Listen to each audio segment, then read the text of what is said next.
வணக்கம் டிஎன்பிஎஸ்சி தேர்வர்களே, எல்லாரும் நல்லா படிச்சுட்டு இருக்கீங்கன்னு நம்புறேன். இன்னைக்கு நம்ம எக்ஸாம் ட்ரெஷர் ரிவ்யூ நடப்பு நிகழ்வுகள் அலசல்ல மே 6ஆம் தேதிக்கான செய்திகளை ரொம்ப கிறிஸ்பா ஆனா எக்ஸாம்க்கு தேவையான எல்லா டீடைல்ஸோடும் பார்க்க போறோம். ரெடியா? ஓகே, இன்னைக்கு நாம கவர் பண்ண போற 4 முக்கியமான ஏரியாஸ் என்னன்னு பாத்திரலாம். 1. டிஎன்பிசி முக்கிய துளிகள். 2. 2026 சட்டமன்ற தேர்தல் கணிப்புகள். 3. புவியியல் மற்றும் தேசிய அப்டேட்ஸ். அப்புறம் 4. பொருளாதாரம் மற்றும் நிர்வாகம். ரொம்ப டைம் எடுக்காம டைரக்டா கண்டென்ட்க்கு போயிடலாம். முதல் செக்ஷன் டிஎன்பிஎஸ்சி குவிக் ஃபேக்ட்ஸ். எக்ஸாம்ல 1 மார்க் கேள்விகள்ல நேரடியா கேட்கப்படக்கூடிய சூப்பரான ஃபேக்ட்ஸ் இதுல இருக்கு. 7. இந்த நம்பரை மைண்ட்ல நல்லா ஃபிக்ஸ் பண்ணிக்கோங்க. வெறும் 7 வயசுல இஷாங் சிங் அப்படிங்கிற பையன் நம்ம தமிழ்நாட்டுக்கும் இலங்கைக்கும் நடுவுல இருக்கிற பாக் நீர் சந்திய நீந்தி கடந்து மிகப்பெரிய சாதனை பண்ணிருக்காரு. மன்னார் வளைகுடால நடந்த இந்த நிகழ்வு எக்ஸாமுக்கு ஒரு பக்கா கொஸ்டின் மெட்டீரியல். இப்போ இந்த 3 பாயிண்ட்ஸே நோட் பண்ணிக்கோங்க. சீமென்ஸ் ப்ரொபல்ஷனோட 100வது வந்தே பாரத் ரயில் ரெடி ஆயிடுச்சு. அடுத்து ஆர்பிஐயோட டெபுட்டி கவர்னரா ரோஹித் ஜெயின் அடுத்த 3 வருஷத்துக்கு அப்பாயிண்ட் ஆயிருக்காரு. அப்புறம் இன்னைக்கு மே 6 இன்டர்நேஷனல் நோ டயட் டே. ஒரு சின்ன ஃபேக்ட் தான், ஆனா ஞாபகம் வச்சுக்கோங்க. அடுத்து கொஞ்சம் சயின்ஸ் அண்ட் ஸ்போர்ட்ஸ் பக்கம் போவோம். ஆக்ஸ்போர்ட் பல்கலைக்கழகமும் நம்ம சீரம் இன்ஸ்டிடியூட்டும் சேர்ந்து R78C அப்படிங்கிற ஒரு புது மலேரியா தடுப்பூசியை உருவாக்கியிருக்காங்க. அப்படி ஸ்போர்ட்ஸ் பக்கம் வந்தா பிவி சிந்துவுக்கு உலக பேட்மிண்டன் சம்மேளன சபையில, அதாவது BWFல ஓட்டு போடுற உரிமை கிடைச்சிருக்கு. இந்த 2 டேட்டாவையும் மிஸ் பண்ணிடாதீங்க. சரி, இப்போ நம்ம செக்ஷன் 2க்கு போகலாம். 2026 சட்டமன்ற தேர்தல்களுக்கான சில கணிப்புகள் வந்திருக்கு. ஆஸ்பிரன்ஸா நாம இதை எப்படி பார்க்கணும்? எந்த ஒரு சார்பும் இல்லாம நியூட்ரலா ஒரு டேட்டாவா மட்டும் இதை அனலைஸ் பண்ணணும். முதல்ல தமிழ்நாடு. மொத்தம் இருக்கிற 234 இடங்கள்ல டிஎம்டிகே கட்சி 108 இடங்களை பிடிச்சு தனிப்பெரும் கட்சியா வரலான்னு இந்த டேட்டா சொல்லுது. ஆனா மெஜாரிட்டிக்கு தேவையான 18 சீட்ஸ் கிடைக்காததால இது ஒரு தொங்க சட்டமன்றமா அமைய வாய்ப்பிருக்கு. ரொம்ப வருஷமா இருந்த 2 கட்சி ஆதிக்கம் உடையறதே இது காட்டுது. மத்த மாநிலங்கள்லயும் நிலைமை ரொம்ப சுவாரஸ்யமா இருக்கு. கேரளால இருக்கிற 140 இடங்கள்ல UDF மெஜாரிட்டியை தாண்டி 71க்கும் மேலான சீட்ஸை பிடிப்பாங்கன்னு சொல்லப்படுது. அதேபோல மேற்கு வங்கத்துல 294 இடங்கள்ல பிஜேபி 148க்கும் மேல ஜெயிச்சு முதல் முறையா அங்க ஆட்சி அமைக்கும்னு இந்த கணிப்புகள் சொல்லுது.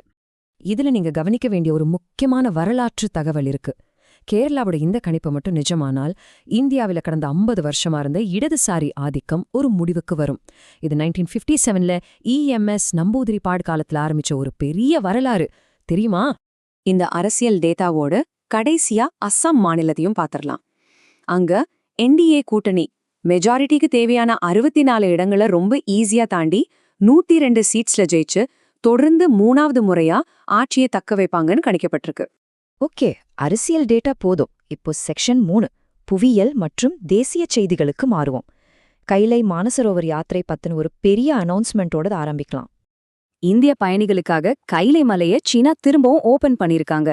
இப்போதைக்கு 1000 பேருக்கு மட்டும்தான் பெர்மிஷன். இதுல நீங்க நோட் பண்ண வேண்டியது இந்த 2 முக்கியமான ரூட்ஸ் தான்.